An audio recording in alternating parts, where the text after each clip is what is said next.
சில சமயம் நம்ம வாழ்க்கையில் நம்ம ரொம்ப உடஞ்சி போய் போதும் என்னால் முடியல, இதோடு எல்லாம் முடிஞ்சு போச்சு அப்படின்னு நினச்சி நிறைய பேர் துவண்டு போயிருப்பாங்க. அப்படி அந்த நினைப்பையும் தாண்டி தன்னோட கடைசி நம்பிக்கையை மட்டும் விடாமல் பிடிச்சிட்டு வாழ்க்கையில் நிறைய பேர் போராட்டியும் ஜெயிச்சிருக்காங்க. அதுக்கு பேர் தான் விடாமுயற்சி. அப்படிப்பட்ட ஒருத்தரோட கதை தான் இன்று என் தேடலில் என் குரலில் உங்களுக்காக. வாங்க கேட்கலாம். அஸ்ஸலாமு அலைக்கும் and sweet hello to everyone. Welcome to Sharmi smart stories. ஒரு ஊரில் பாலான்னு ஒரு பையன் இருந்தான். பாலாவோட அப்பா ஒரு கூலி தொழிலாளி.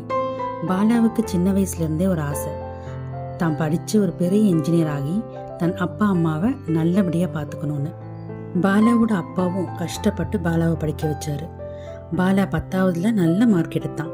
ஆனால் +2 படிக்கிறதுக்கு வீட்டில் காசு இல்லை.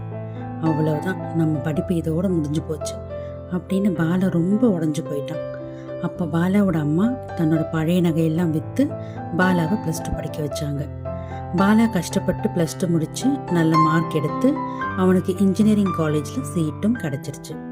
ஆனால் அங்கே தான் அவனோட முதல் சோதனை ஆரம்பிச்சுது. இன்ஜினியரிங் படிக்கிறதுக்கு நிறைய பணம் தேவைப்பட்டுச்சு. பாலாவோட அப்பாவுக்கு இந்த நேரத்தில் உடம்புல நோய் வந்து அவர் படுத்த படுக்கை ஆயிட்டாரு. காலேஜ் ஃபீஸ் கட்ட முடியாமல் பாலா காலையில் காலேஜ் போயிட்டு சாயங்காலம் 4 மணிக்கு மேலே ஒரு மெஸ்ஸில் வேலைக்கு சேர்ந்தான்.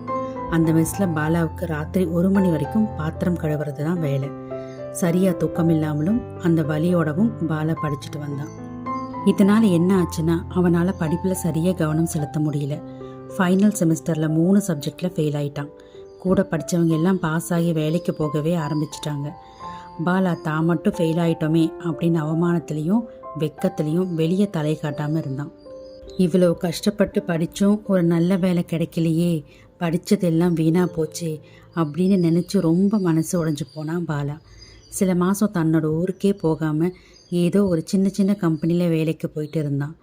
அப்போது தான் அந்த கஷ்டத்தில் அவன் மனசுக்குள்ளே முதல்ல ஒரு குரல் கேட்டுச்சு, நீ விட்டது உன் படிப்பை மட்டும்தான், உன் விடாமுயற்சியை இல்லை அப்படின்னு. அந்த குரல் கேட்டதுக்கப்புறம் அவன் திரும்பவும் போராட ஆரம்பித்தான். முதல் வேலையாக அந்த 3 சப்ஜெக்டையும் படித்து ஒரே செமஸ்டரில் கிளியர் பண்ணி டிகிரி சர்டிஃபிகேட்டை வாங்கினான். இப்போது அவனுக்கு ஒரு வேலையும் கிடைச்சிது. ஆனால் நாமையே அடுத்தவங்க கிட்ட வேலை பார்க்கணும், நம்மால் ஏன் ஒரு கம்பெனி ஆரம்பிக்க முடியாது அப்படின்னு யோசித்தான் பாலா. ஆனால் மறுபடியும் அவனுக்கு அதே சோதனை தான் வந்துச்சு. அதுதான் பணம். கையில் சுத்தமாக காசு இல்லை. அவனோட ரூமில் இருந்த ஒரு பழைய கம்ப்யூட்டரும் ஒரு சின்ன டேபிளும் தான் அவனோட மொத்த சொத்து. ஆனாலும் அவன் ஆரம்பித்தான்.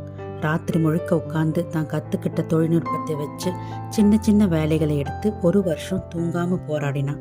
காலையில் 10 ரூபாய் டீ, ராத்திரிக்கும் அதே மாதிரி 10 ரூபாய் டீ, இப்படியே குடிச்சு நிறைய நாட்கள் சமாளித்தான். பல பேர் அவனை பார்த்து சிரித்தாங்க. இவன்லாம் கம்பெனி ஆரம்பிக்க போகிறானா அப்படின்னு கேலி பண்ணாங்க. ஆனால் பாலா அதையெல்லாம் அவன் காதிலே வாங்கலை. அவனோட ஒரே குறிக்கோள் விடாமுயற்சி. அப்படியே சில நாட்களும் போச்சு. 3 சப்ஜெக்டில் ஃபெயில் ஆகி ஒரு வேலை கூட தேட முடியாமல் இருந்த அதே பாலா அதன் பிறகு 200 பேருக்கு வேலை கொடுக்குற ஒரு ஐடி கம்பெனியோட CEO ஆனார். அவரோட முதல் ஆஃபீஸ் ஒரு சின்ன ரூமில் ஆரம்பிச்சது. இப்போது அது 4 பிரான்ச்சாக முன்னேறி இருக்கு. அவரோட இந்த வெற்றி வெறும் பணம் சம்பாதிக்கிறதுக்கான வெற்றியாக மட்டும் இல்லை, இது நம்மளோட ஏழ்மையும் தோல்விகளும் நம்மளோட எதிர்காலத்தை தீர்மானிக்காது அப்படின்னு சொல்கிற விடாமுயற்சியோட வெற்றி. ஒரு தடவை விழுந்தா திரும்பி எழுந்து நிற்கிற அந்த தைரியம் இருக்கே, அதுதான் நம்மளோட உண்மையான பலம். அதனால் நீங்கள் இப்போ ஒரு கஷ்டத்தில் இருக்கீங்கன்னா இந்த பாலாவோட கதை உங்களுக்கு ஒரு நம்பிக்கை கொடுக்கும்னு நான் நம்புகிறேன். உங்களோட கனவை நோக்கி விடாமுயற்சியோடு போராடினால் நிச்சயம் உங்கள் இலக்கை அடையலாம் என்று கூறி என்னுடைய இந்த கதையை முடிச்சுக்கிறேன். மீண்டும் ஒரு சிறந்த கருத்துடன் அடுத்த பதிவில் நான் உங்களை சந்திக்கிறேன். நன்றி. அஸ்ஸலாமு அலைக்கும்.